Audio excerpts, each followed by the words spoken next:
Kumusta mga kasaliksik? Alam mo bang may mga tao na tila ba nagaya kay Hesukristo? Dahil matapos silang mamatay, ay nabuhay silang muli? Gaano kaya ito katotoo?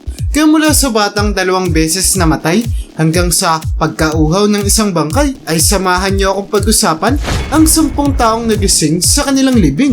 Kaya kung handa ka nang makilala sila ay simulan na natin. Number 10, nagising na bata.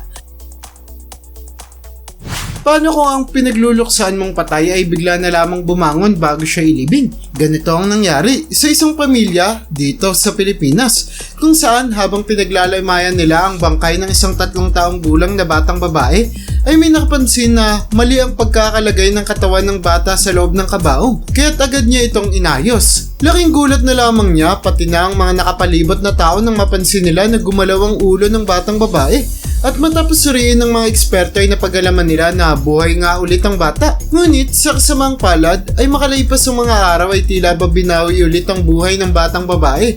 At sa pagkakataon na ito ay totoo na siyang namatay at hindi na gumalaw pa, na talaga namang nagpalungkot sa kanilang pamilya. Kumusta mga kasaliksik? Ako po si John Mark Guzman, ang boses sa likod ng Saliksik TV. At ngayon ay gusto ko kayong imbitahan na mag-subscribe sa Saliksik Gaming, kung saan maglalaro at mag-e-enjoy tayo. Kaya ano pang hinihintay mo? Subscribe na at see you there, kasaliksik! Number 9, Resurrection. Alam mo ba na mayroong pastor sa Timog Africa na sinasabing kaya daw bumuhay ng mga namatay na? Ito ay si Pastor Alp Lacu na naging sikat sa social media matapos lumabas ang video niya ito na nagpapakita kung paano niya binuhay ang isang lalaking nakaburol na. Ang bangkay ay nanggaling sa morgue kaya't nakakasigurado ang mga tao na totoong patay na ang bangkay na ito. Ngunit matapos dasalan umano ni Pastor Lacu, ang lalaki ay bigla na lamang itong umupo habang nakabuka ang kanyang bibig at mga mata na labis na gumulat at tumakot sa mga taong nakakita nito, pati na rin sa mga nakapanood ng video.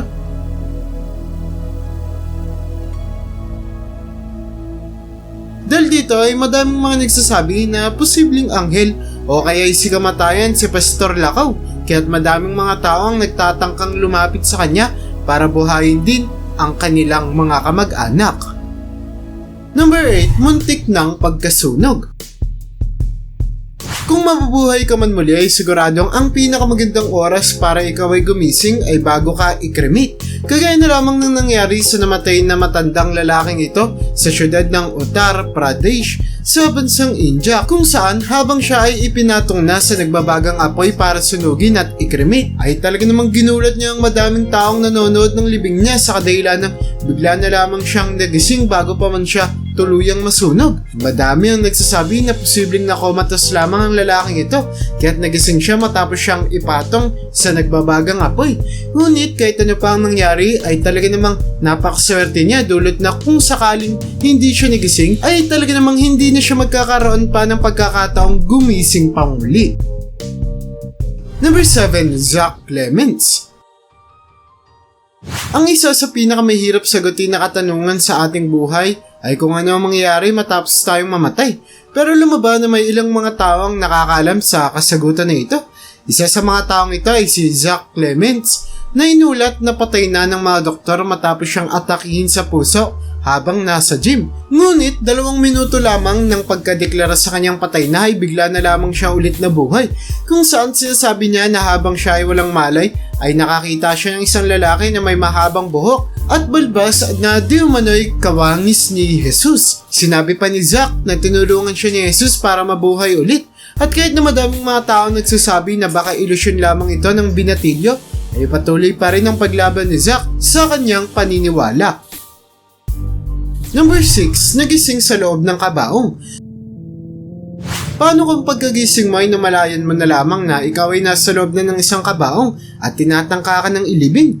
Ganyan ang naranasan ng isang pinangalan ng Kumar Marawid na matapos makagat ng aso ay agad na isinugod sa hospital kung saan siya sinabing namatay dahil sa komplikasyon ng pagkakakagat nito. Ililibing na sana si Kumar, ngunit matapos ang isang gabi ng pagkakaburol niya ay nagulat na lamang ang kanyang mga kamag-anak matapos nilang madiskubre na gumagalaw ulit si Kumar, kaya agad nila itong isinugod ulit sa ospital kung saan ito tuluyan ng gumaling mula sa kanyang sakit. Number 5, kumakaway na bangkay. Hindi natin maitatanggi na kahit pa nakamamanghang makita ang mga patay na muling nabuhay, ay talaga namang nakakatakot ito kung mangyayari sa totoong buhay. Katulad na lamang ng nakita sa video na ito kung saan habang inililibing ang isang bangkay, ay makikita na kumakaway pa ito sa loob ng kanyang kabaong. Ang video ay nanggaling sa syudad ng Manado ng bansang Indonesia kung saan makikita sa salamin ng kabaong ang paggalaw ng inilibing na talaga namang gumulat sa maraming mga taong nakapanood nito. Number 4, nilibing ng buhay. Ang isa sa pinaka nakakatakot na mangyari sa atin ay malibing tayo habang tayo ay buhay pa, na naranasan ng isang babae sa bansang Brazil na pinangalan ng Rosangela Almeida dos Santos na idineklarang patay na at nailibing na ng kanyang mga pamilya. Ngunit, labis na lamang ang gulat nila matapos silang sabihan ng mga nakatira sa sementeryo na nakakarinig sila ng misteryosong pagsigaw malapit sa puntod ni Rosangela. Agad naman nilang inimbestigahan ang kabaong ng babae kung saan laking gulat nila matapos nilang makita ang pagkasira-sira nito na nagpapatunay na buhay pa si Rosangela nang siya ay nilibing. Dagdag pa dito ang mga sugat sa ulo at kamay ng babae na sinasabing nagmula sa kanyang pilit na pagtangkang pagtakas sa kabaong. Ngunit nakakalungkot isipin na huli na ng imbestigahan nila ito at patay na si Rosangela ng kanilang matagpuan. Number 3, Noela Racundo. Akalain mo na nangyayari sa loob ng isang pelikula ang buhay ni Noela Racundo matapos siyang ipapatay ng kanyang asawa noong buwan ng Enero taong 2015 kung saan dinala siya ng mga inutusang lalaki nito sa isang warehouse. Mabuti na lamang at naging mabait ang mga inutusan ng asawa ni Noela kaya't hindi nila nagawang patayin ng babae na agad humingi sa kanila ng tulong para bumawi sa kanyang asawa. Nagpanggap si Noela na patay na at nang ililibing na siya ay nagulat ang kanyang mga kamag-anak matapos siyang bumangon mula sa kanyang kabaong at sabihin ng krimen na ginawa ng kanyang mister na naging dahilan para makulong ito sa loob ng 9 na taon. Number 2, Timisha Beauchamp. Sigurado akong matatakot ka kapag naranasan mo ang nangyari kay Timisha na idiniklarang namatay nang siya ay 20 taong gulang kung saan agad siyang dinala sa morgue para imbalsamahin. Balak na ng imbalsamador na tanggalin ang laman ni Timisha nang magulat siya matapos niyang mapansin na dumilat ang dalaga na talaga namang nagpakita na buhay pa ang babae. Agad siyang ipinadala sa ospital kung saan naging kritikal ang kalusugan ng dalaga. Ngunit dahil tila ba pinoprotektahan si Timisha ng may kapal, ay kinaya niyang makaligtas mula sa nakakakilabat na insidenteng ito. Mabuti na lamang talaga at agad na nakadilat si Timisha mula sa kanyang pagkamatay dahil kung sakaling natagalan man lang siya ng ilang segundo ay posibleng naimbalsa mo na siya at hindi na niya muli pang maididilat ang kanyang mga mata. Number 1, nauhaw na bangkay.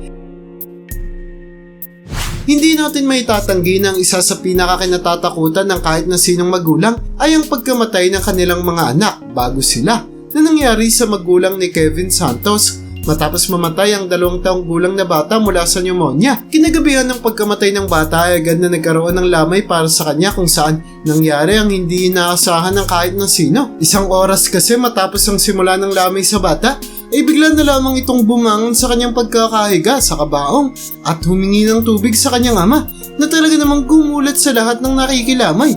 Ngunit nakakalungkot isipin na napaasa lamang ang mga taong ito dahil pagkahiga ulit ni Kevin ay nawalan ulit ito ng buhay na mas lalong nagpalungkot sa kanyang mga kapamilya dahil umasa sila na babalik ulit sa kanila ang bata.